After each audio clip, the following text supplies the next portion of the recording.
Assalamualaikum warahmatullahi wabarakatuh. Salam sejahtera bagi kita semua, Om Swastiastu, Namo Buddhaya, salam kebajikan.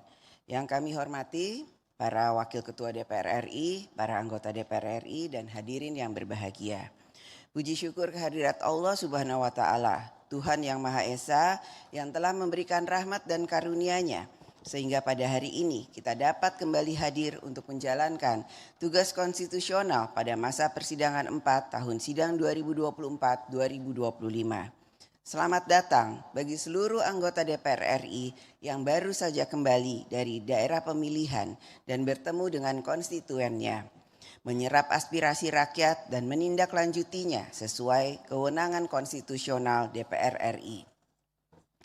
Pembangunan nasional bukan hanya membangun gedung-gedung, bendungan, jalan dan pembangunan fisik lainnya, akan tetapi juga menyediakan pelayanan bagi rakyat, mengatur kehidupan rakyat dalam bidang ekonomi, politik, budaya, sosial dan religius, membangun sumber daya manusia, mengelola lingkungan hidup, menjaga keutuhan wilayah Indonesia, dan lain sebagainya.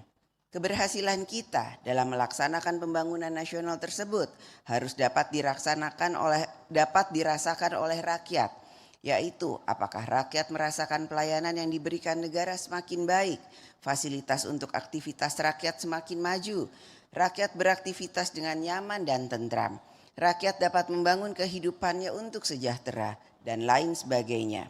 Yang pada intinya, rakyat merasakan negara menangani kehidupan rakyat agar lebih baik. DPR RI dan pemerintah memiliki tugas dan fungsi konstitusional agar dapat mewujudkan pembangunan nasional yang dapat dinikmati oleh rakyat. DPR RI memberikan apresiasi atas kebijakan pemerintahan Presiden Prabowo Subianto yang responsif dalam mengambil tindakan untuk mengatasi permasalahan pertambangan di Raja Ampat dan permasalahan sengketa 4 pulau antara Provinsi Aceh dan Sumatera Utara sehingga tidak berlarut-larut.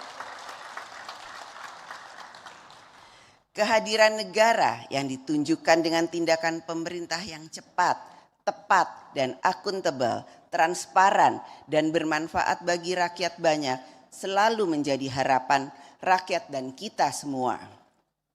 Sidang Dewan yang terhormat DPR RI akan melanjutkan pembahasan 8 rancangan undang-undang yang masih berada dalam tahap pembicaraan tingkat 1 yang terdiri atas 3 rancangan undang-undang usul DPR RI, 3 rancangan undang-undang usul pemerintah, dan 2 rancangan undang-undang daftar kumulatif terbuka. 7 diantaranya adalah rancangan undang-undang carry over dari periode keanggotaan DPR RI sebelumnya.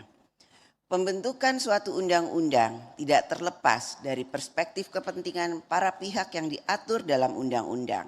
Oleh karena itu, perlunya membangun komunikasi dengan para pihak yang berkepentingan untuk dapat mencari titik temu bagi kepentingan nasional dalam suatu pembentukan undang-undang. Sidang Dewan yang terhormat, pada masa sidang ini, DPR RI akan melakukan pembahasan pembicaraan pendahuluan RAPBN tahun anggaran 2026 dan rancangan undang-undang tentang pertanggungjawaban atas pelaksanaan APBN tahun anggaran 2024. Tahun depan, perekonomian global diproyeksi masih akan dihadapkan pada situasi yang dinamis dan tidak menentu. Konflik geopolitik, geoekonomi, dan perekonomian global yang tidak kondusif yang akan sangat berpengaruh pada rantai pasok ekonomi global, produktivitas ekonomi, konsumsi masyarakat, daya beli, dan arus modal untuk investasi. Oleh karena itu, pembahasan kebijakan ekonomi makro dan pokok-pokok kebijakan fiskal tahun 2026 harus telah mengantisipasi hal tersebut yang dapat berdampak pada kapasitas APBN untuk menjalankan pembangunan nasional. KEM PPKF tahun 2026 juga harus berisikan kebijakan berbagai perkembangan terkini, antara lain putusan Mahkamah Konstitusi untuk pendidikan dasar gratis.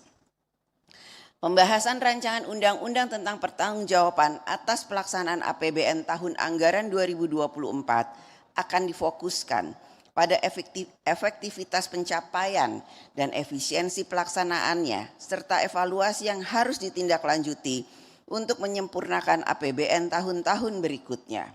DPR RI akan mencermati dengan seksama agar kebijakan pendapatan, belanja, dan pembiayaan dalam APBN selalu memenuhi prinsip tertib, taat pada peraturan perundang-undangan, efisien, ekonomis, efektif, transparan, dan bertanggung jawab dengan memperhatikan rasa keadilan dan kepatutan.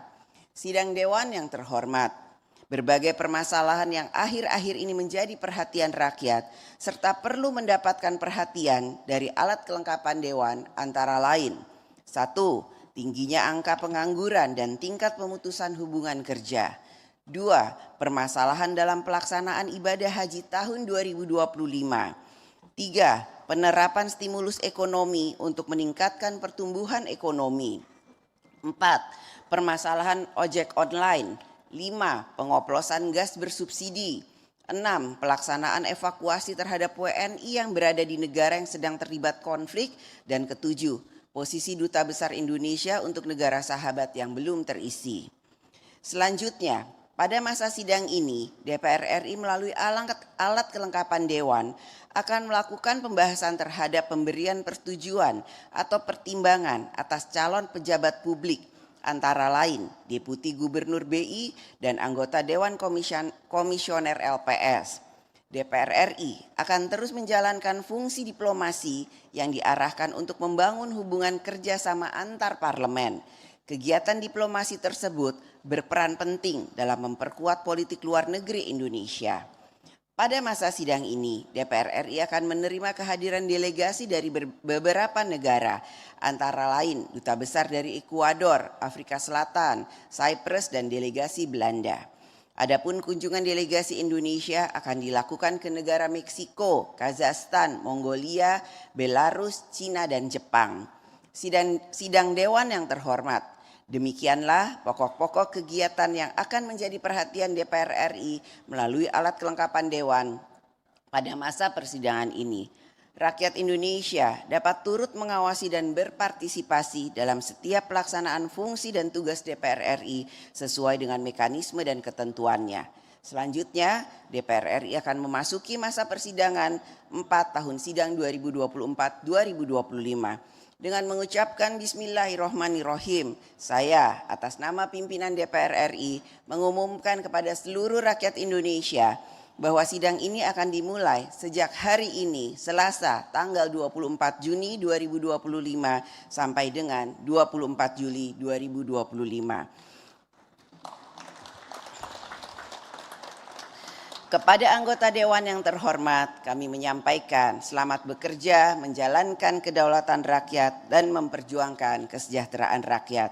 Semoga Allah Subhanahu wa Ta'ala, Tuhan yang Maha Esa, senantiasa memberikan rahmat dan bimbingannya bagi kita semua. Terima kasih. Wassalamualaikum warahmatullahi wabarakatuh.